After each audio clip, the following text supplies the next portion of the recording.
ভকত গতিকে এখেতক আজি দৰ্শন পাই আমি কৃতাৰ্থ হৈছোঁ। জয় গুৰু শংকৰ। আৰু বৰ্তমান এতিয়া প্ৰসংগ চলি আছে পবিত্ৰ ভাদ মাহ, গতিকে আমাৰ পৰম শ্ৰদ্ধা বাজনক পাইছোঁ। কিছুমান ঐতিহাসিক কথা আমি জানিবলৈ আমি চেষ্টা কৰিম আৰু আচ্ছা বাপেৰি গুৰুজনাৰ আমি শুনিছোঁ যে এইফালেদি হেনো তীৰ্থ ভ্ৰমণৰ কাৰণে যি গুৰুজনা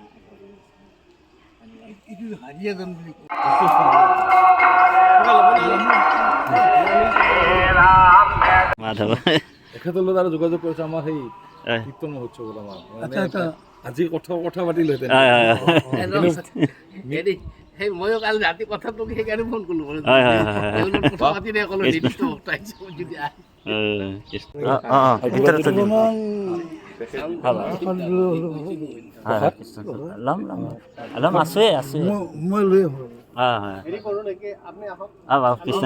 কৃষ্ণ মাধৱ কৃষ্ণ বাকী খবৰ ভালে আছোঁ। তাৰমানে এইখন আছিল গেট কাৰখানা বুলি কাৰখানাই দি ইয়াতে গুৰুজনাই আহি ইয়াতে ইয়াতে নামিছিল। এই কাৰখানাটোত এই যি বিনয়নী বস্ত্ৰখন হেৰি হৈছিল এনে আমাৰ নহাটোত বুলি কয়। আমাৰতো একচুৱেলি মাধৱদেৱ ইয়াত অহাৰ আগতে আমাৰ বুঢ়া এটা ভিতিত আছিল। আছিল 2.5 বছৰ আছিল। 2.5 বছৰ আছিল আমাৰ তাতে। যিটো আমাৰ নহাটিত 2.5 বছৰ আছিল। আমাৰ নহাটিৰ পৰা সেই মেইন কনচেপ্টটো আৰম্ভ হয়, মানে কি মাধৱদেৱৰ মেইন কনচেপ্টটো আৰম্ভ হয়। এই মাটি নাছিল না, মাটি পোৱা নাছিল। ইয়াতে সেই কাৰখানা বুলি কয় শালৰ হেৰিটো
কৃষ্ণ এয়া আমাৰ বৰপেটা সত্ৰৰ মুখ্য দুৱাৰ। আমি অকণমান দৰ্শন কৰাইছোঁ আপোনালোকক।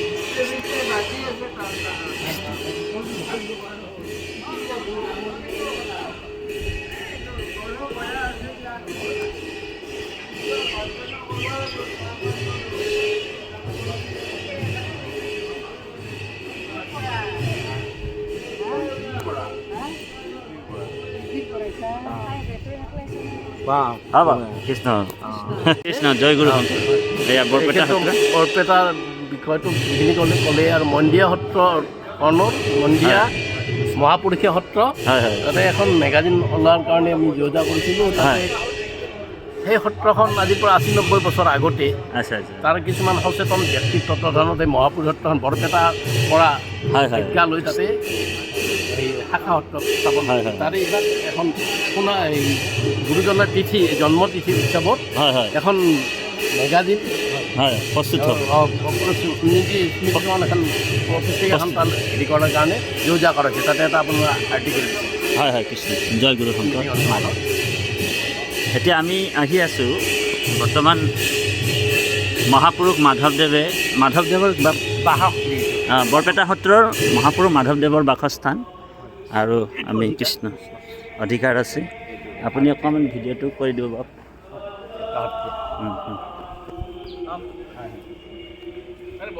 কৃষ্ণ এয়া মাধৱ পুৰুষৰ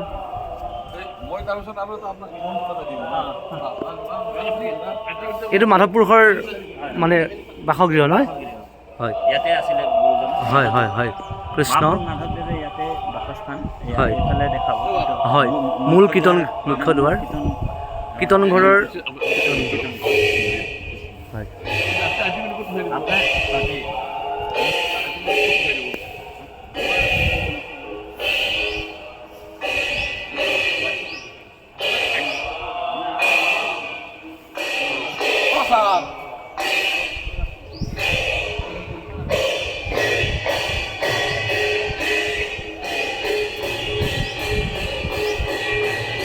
কৃষ্ণ মহাপুৰুষ মাধৱদেৱৰ যি গৃহভাগী যিটো গৃহত তেওঁ আছিলে সেই গৃহটো আমাৰ ঠিক পূবফালে আছে।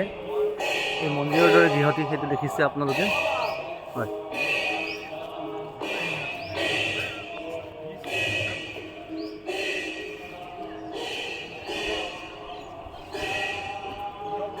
কাৰ্যালয়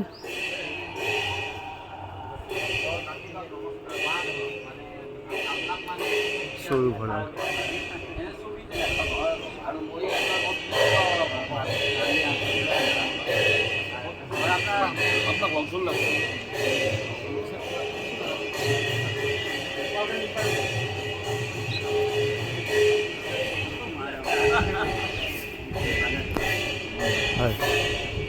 হয় হয় বোলে ইটো কলিকাল ভকতৰহে ভাল হয় হয় হয় তাৰমানে এই বাপ মই যে কৈছোঁ ছাৰ তেওঁৰ পৰা আপুনি যিমান কথা লাগে আপুনি হয় বাপৰ পৰা মই একদম A to Z হয় ডক্টৰ বাবুল চন্দ্ৰ দাস। কৃষ্ণ আমাৰ বাবুল চন্দ্ৰ দাস প্ৰভুক আমি লগ পালোঁ। হয় কৃষ্ণ বৰ্তমান প্ৰভু ধৰি লওক বৰপেটা সত্ৰৰ এনেকৈ পৰিচালকৰ দায়িত্বতে আছিলে। অকণমান ওচৰতে হয় গতিকে এখেতক পাই আমি অত্যন্ত সুখী হৈছোঁ।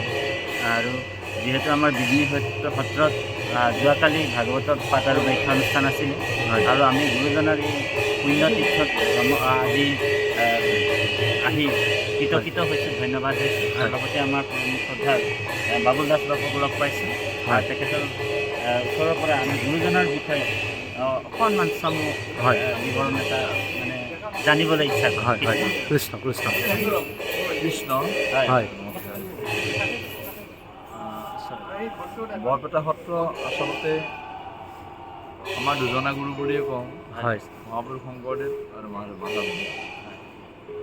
আৰু মহাপুৰুষ শংকৰদেৱৰ শিষ্য মাধৱদেৱ আৰু মাধৱদেৱ স্থাপিত এইখন সত্ৰ। সত্ৰখন স্থাপন কৰা হৈছে 1583 হয় 1583 খ্ৰীষ্টাব্দ। তেতিয়াৰ পৰাই এই যে অক্ষয় বন্তি জ্বলিল, মাধৱ পুৰুষে যে অক্ষয় বন্তি জ্বলালে, সেই অক্ষয় বন্তি গছি এতিয়াও অনিৰ্বাপিতভাৱে চলি আছে। আজি অকণ জন্ম হোৱাৰ 444 বছৰত তেতিয়াৰ পৰাই তেওঁ প্ৰথম সত্ৰাধিকাৰ পাতিছিলে গোপাল তাঁতী। গোপাল তাঁতী আছিল তেওঁৰ শিষ্য। গোপাল তাঁতী গোপাল তাঁতী যেতিয়া মাধৱ পুৰুষে ভেলাডোবাত থাকে, ভেলাডোবাত থাকোঁতে এই নামঘৰটো পুৰি গৈছিল, যিটো ৰঙিয়াল গৃহ মাধৱ পুৰুষে ভাবিছিলে। এই ৰঙিয়াল গৃহ পুৰি যোৱাত তাৰপিছত এই মাধৱ পুৰুষৰ ওচৰলৈ গ'ল গোপাল তাঁতী। এইখন সত্ৰৰ প্ৰথম সত্ৰাধিকাৰ পাতিলে। প্ৰথম সত্ৰাধিকাৰ মাধৱদেৱ নাম দিলে যে তুমি মোৰ বৰপেটা মথুৰা সত্ৰীক আমি আজিৰে পৰা মথুৰাৰ দাস। আচ্ছা, গোপাল তাঁতীয়ে হৈছে মথুৰা দাস। গতিকে আপোনালোক এটা ঐতিহাসিক কথা জানিলে বৰপেটা সত্ৰৰ যে গোপাল তাঁতীয়ে হৈছে মথুৰা দাস। গতিকে তেখেতৰ দ্বাৰা আপুনি অকণমান এইফালেও ফিৰাব।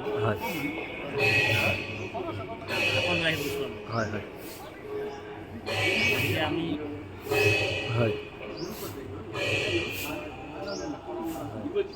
আহক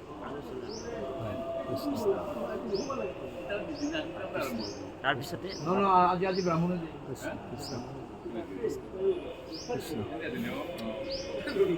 আজি ব্ৰাহ্মণে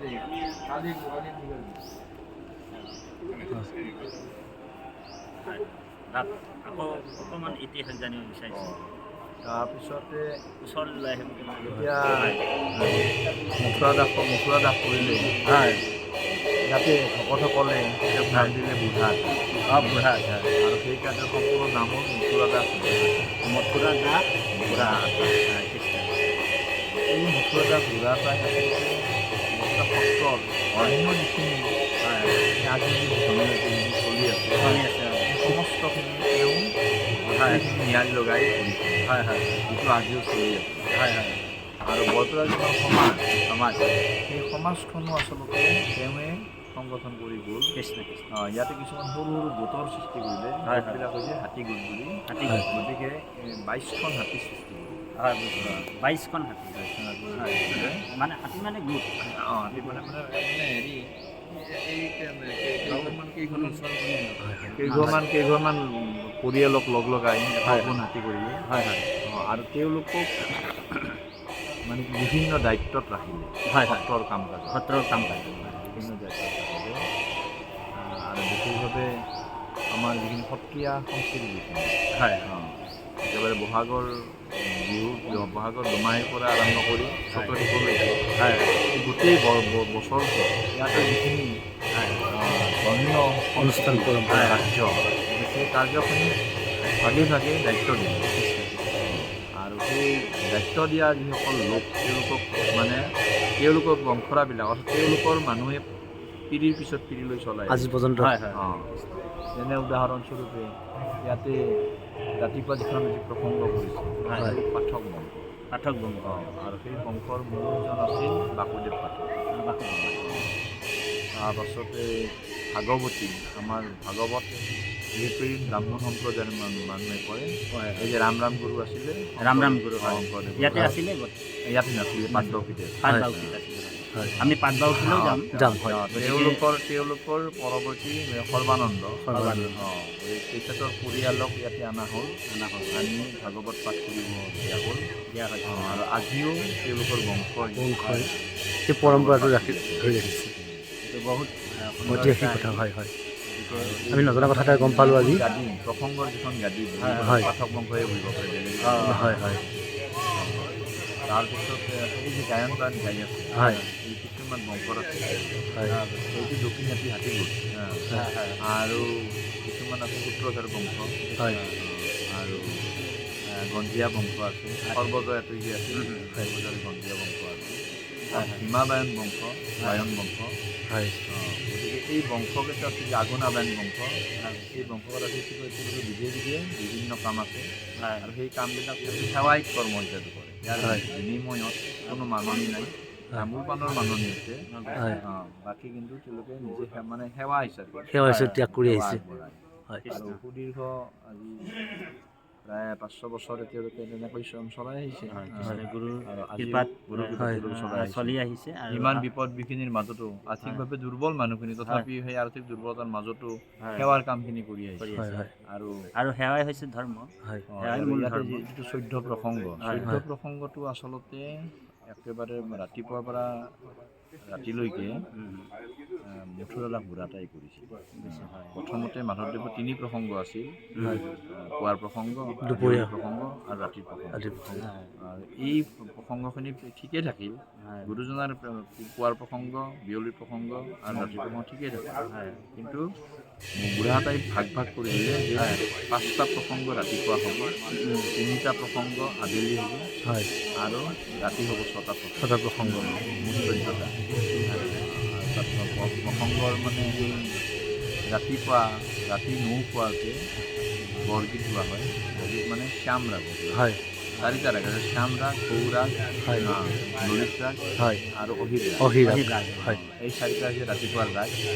এই 4টা ৰাগৰ 2টা গীত গোৱা হয়। এটা জাগৰণৰ গীত, চলনৰ গীতটো জাগৰণৰ গীত, উঠক চান্দ বয়ন, তেজৰে কমলপতি, এইটো শ্যাম ৰাগৰ। তাৰপিছতে মানে এটা চলনৰ গীত, পৰভাতে শ্যামকানু,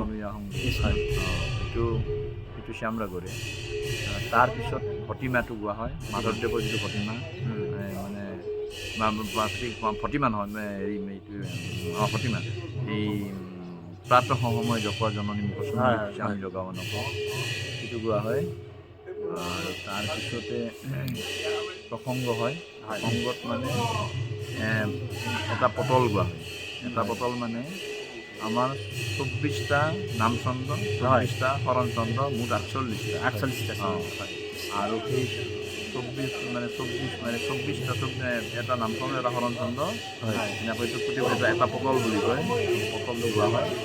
আৰু ওচৰতে ঘোষা গায়, ঘোষা দুটা গাব লাগে কীৰ্তন ঘোষাৰ কৃষ্ণ সেইটো হৈছে নৃত্য প্ৰসংগ। নৃত্য আৰু নৈমিত্তিক প্ৰসংগত আজি এতিয়া কীৰ্তন মহোৎসৱ চলি আছে, হয় এতিয়া ঘোষা তিনিটা হ'ব, তিনিটা ঘোষা হ'ব। তিনিটা ঘোষা হ'ব। হয় গতিকে নৃত্য আৰু নৈমিত্তিক প্ৰসংগ বৰপেটা সত্ৰত নৈমিত্তিক প্ৰসংগ 52 দিন আছে গোটেই বছৰটোত, 52 বা কেতিয়াবা 53 দিন হ'ব পাৰে।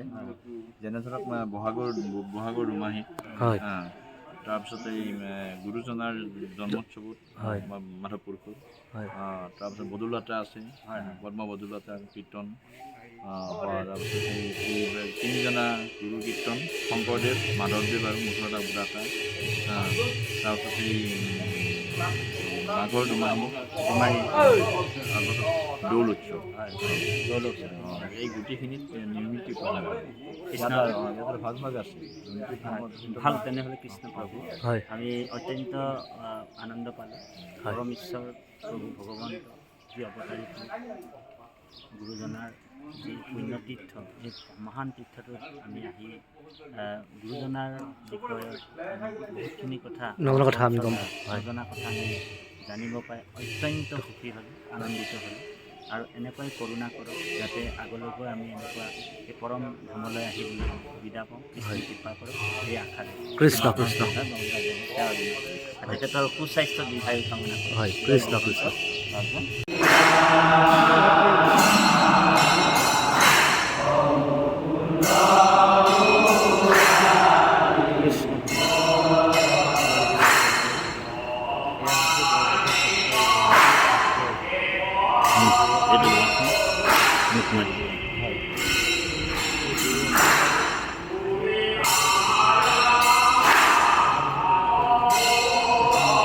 তুলসী খুঁটাটো চাই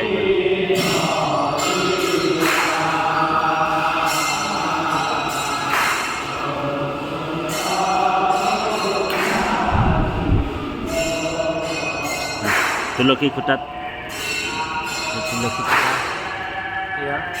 তুলসী খুঁটা গুৰুজনাৰ দিন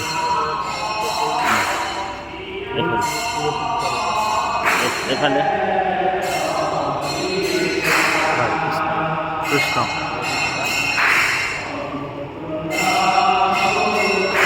হয় আমি আজি বৰপেটা সত্ৰত হয় বৰপেটা নাম গাই আছে, আমি হয়। দৰ্শন পাইছোঁ। হয় অকণমান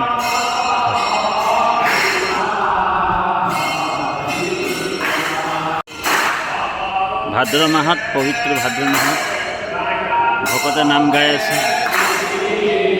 এটা আনন্দৰ উৎসৱ।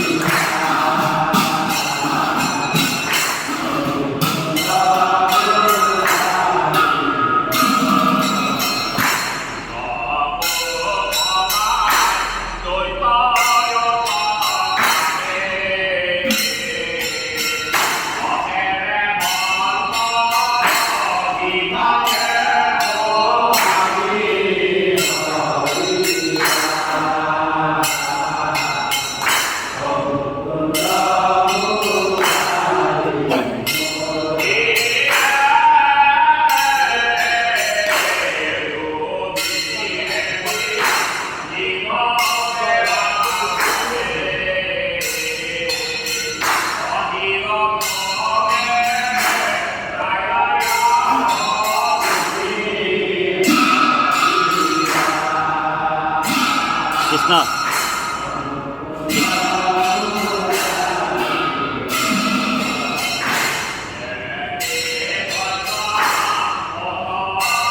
বৰপেটা সত্ৰৰ ঐতিহ্য।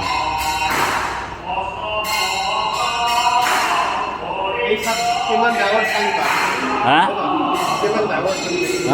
এইটো প্ৰসাদ বিলোৱা আগৰ